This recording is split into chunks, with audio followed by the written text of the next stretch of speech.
Hey, thanks for joining me as we continue to talk about simple plans for prayer. Today we're going to talk about the Examen. As with other plans for prayer, this gives us a structure to help us to avoid distractions and so to which we can return when we do get distracted. It also gives us a sense of what we're going to do during our time of prayer. So I'm not just kind of wandering aimlessly along. So I'm going to unpack the parts of the Examen.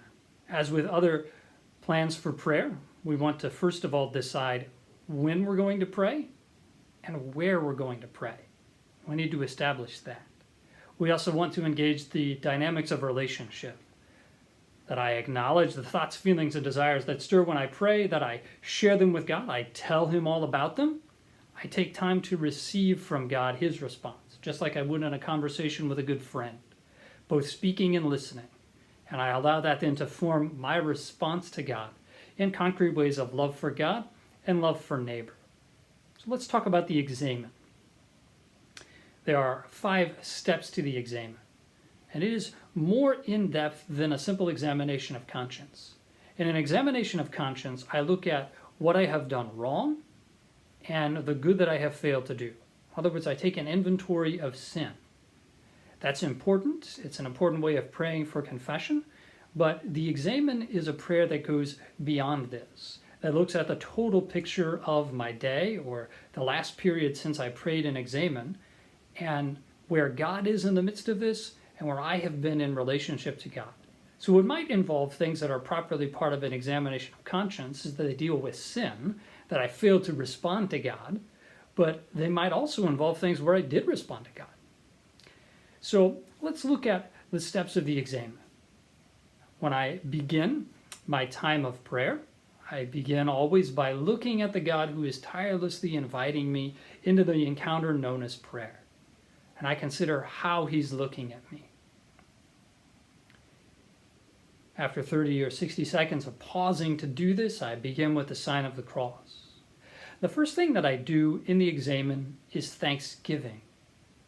I look with God over my day, or over the period of time since I last prayed the Examen, and I name and talk with God about the specific and concrete gifts and blessings He's given me.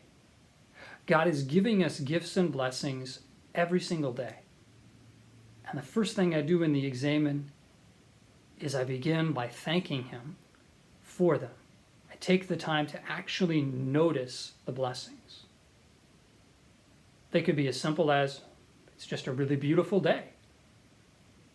It could be that there was some difficulty or concern or challenge, something I was worried about, and it worked out. A difficult relationship came together.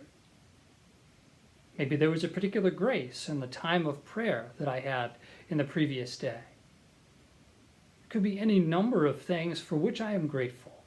And so I name them, and I speak with God, expressing my gratitude for the various things as I look over the day that happened.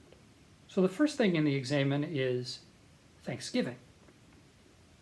The second thing is that I ask the Holy Spirit to give me light, to help me see the things that are spiritually significant in my day. I'm not going to go through every single thing that happens in my day, because a lot happens in a single day. But I ask the Holy Spirit to help me recognize what He's inviting me to see, the things that are spiritually significant, in other words, that have a direct impact on my life of faith in God and my relationship with Him, and my carrying out of His will in my life. The Holy Spirit will help me to see more than I could see on my own human power alone. So I ask Him to give me this particular kind of light, to see the things He wants me to see that are spiritually significant from my day. Then I review. This is the third step. I review the day with God. I like to go in chronological order. So I start from the last time I prayed the Examen, and I move through the day, pausing on the things that seem spiritually significant. And I talk with God about them. What I may find is that there was a real blessing that came in a conversation with someone that I had, or that interruption that I initially was annoyed with that turned out to be a beautiful opportunity for ministry to someone who was in need of my help. It could be any number of things. I simply look over the day.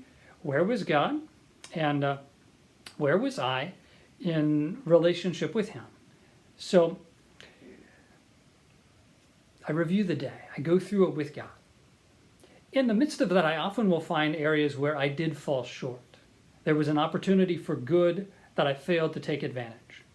There was a time when I chose to do what I know that I should not have. In other words, I become aware of sin. I become aware that God was inviting me into this, and it was an opportunity to exercise patience, and I didn't. This person came, and I lost my temper.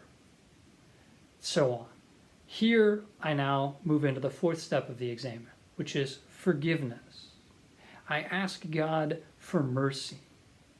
And in that ongoing dialogue that I've been having with God as we've been reviewing the day, I experience and receive the embrace of his mercy right there in that particular instance of sin in my life, that choosing to do wrong or failing to do good.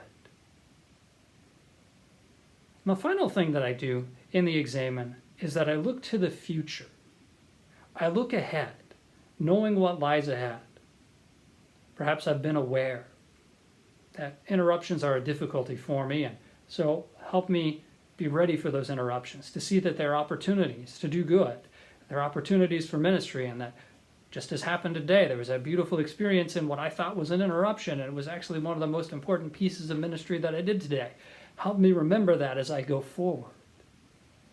There may be other situations that I know are coming up that might be challenging.